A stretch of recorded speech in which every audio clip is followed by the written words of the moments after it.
I was addicted to cocaine and alcohol, but I quit doing that 9 months or 10 months into our marriage. Almost a year, I quit.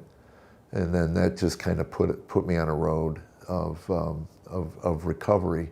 I was not a nice man. I was an angry, bitter, jaded, cynical, foul-mouthed human being.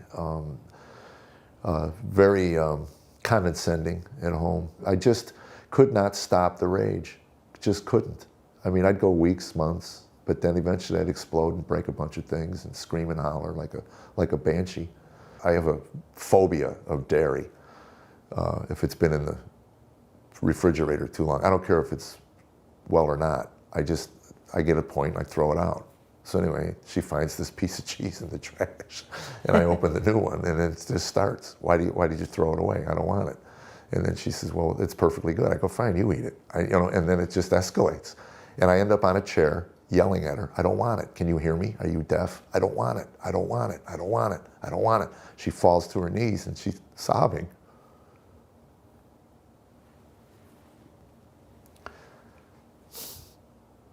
God, it was 30 years ago. Anyway, put my son to bed that night, and he goes, Daddy, you win. I go, what do you mean? He goes, you yell, Mommy cries, you win. Wow. Went downstairs, I told Tammy, I said, I need help. I have an issue with anger. And that kind of set me on the self-help journey. And then I went through New Age, Buddhism. I was seeking. I was examining my life. Yeah, you're doing 12-step, and they're talking about a higher power. You're an atheist, so you're kind of like, what do I find? Well, that was it. I mean, and I said, look, if I'm making up a deity, that makes me delusional. I mean, I understand God exists or he doesn't. I don't believe he does. But I also opened my mind to crack. I say I moved from atheism to agnosticism. I knew I didn't know. And I did the prayers. They told me to pray. So I did the 3rd step prayer, which is, I did this every day for years. Remove me from God, I use God, remove me from the bondage of self so that I may better do thy will. Take away my difficulties so that victory over them, others may bear witness to thy strength, thy power, and thy way of life. God has answered those prayers because I go around the world now and to share about how my difficulties were taken away. And I also did the serenity prayer. Grant me the serenity to accept the things I cannot change. Courage, change the things I can, and wisdom to know the difference. Courage and wisdom. Eventually you learn courage and wisdom come from God. You know, you're on all these steps toward God, but you're not there yet. So how did you get there? How did your life really begin to change? Tammy was having an affair.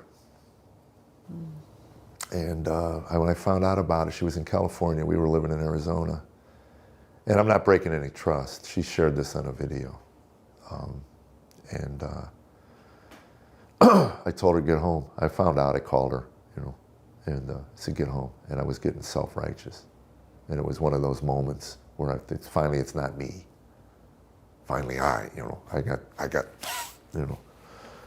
And had she come home that night, which she was supposed to, I don't know if I'd be married today, because I was loaded for bear. And I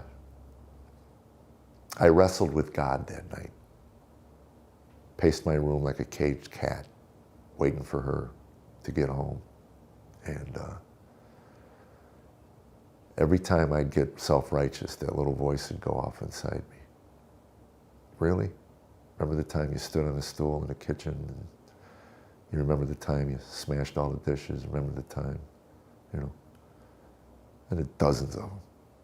So she didn't come home until 8 o'clock the next morning, and I picked her up at the airport, and I was exhausted. I put my arms around her, gave her a kiss on the cheek, and I said, she goes, that's it? I go, baby, we're a mess. We have 2 kids at home that need parents. If this is what you want, then you can have them. I'm not going to stand in your way. But if it's not what you want, we need to do a lot of work and get through this together. And I told her flat out, I'll take 50% of the blame for this mess. Wow. And I said, if it goes to 51, 49, we're not going to get through it. She was involved with him for maybe 3 more months. The most gut-wrenching, heartbreaking period of my life. Wow. I remember being in Vegas, and she was in Jersey, and I knew she showed dogs. And I remember this specifically. I had 102 phone calls to her hotel room that week, all hang-ups.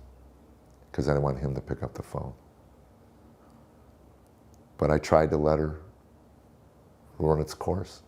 And in that summer that she was in Ohio with the kids and I was in Arizona, this man that I had met gave me Bible tapes. And I never opened any of them up until that summer. I had about 1.5 years of manila envelopes with Bible tapes in them. And the first one I opened up was Ecclesiastes. Just exhilarated me. Meaningless, meaningless, all is meaningless.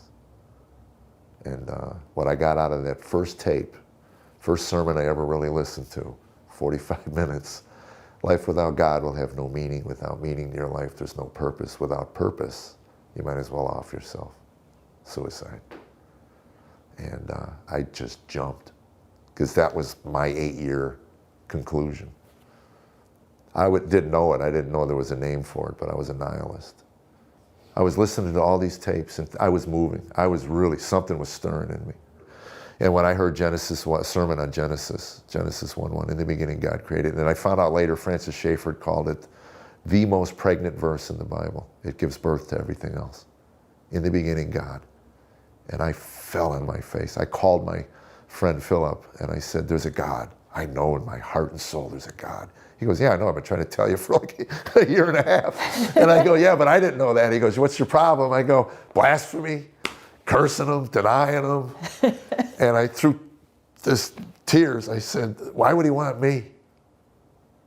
And he says, have you gotten to the cross? I go, what's that? He goes, oh, can't ruin the ending, you know. And I started listening to everything I could on Jesus and the cross. And the prodigal son, to this day, tears me up. The thought of the father running with open arms to the fallen one. And then the normal reaction by the good son. What does he get? And I realized at that point that Christianity is the only worldview that tells the strong among us to reach back and pick up the weak, pick up the human debris.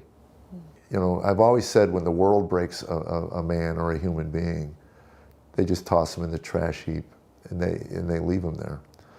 When God breaks a man, it's for a reason, and build him back up. I know that there's somebody watching today that, a lot of people probably, that, you know, maybe their marriage is on the rocks, maybe they're fighting an addiction, maybe they're angry, and they don't know that God is maybe real, and they're not really sure how to move forward with their life or get out of the situation they find themselves in. What encouragement could you give that person? Pray, whether you believe or not. Fake it, you know, and seek. Jesus said, knock, I'll answer, seek. So swallow your pride, get on your knees, say, I can't do it anymore.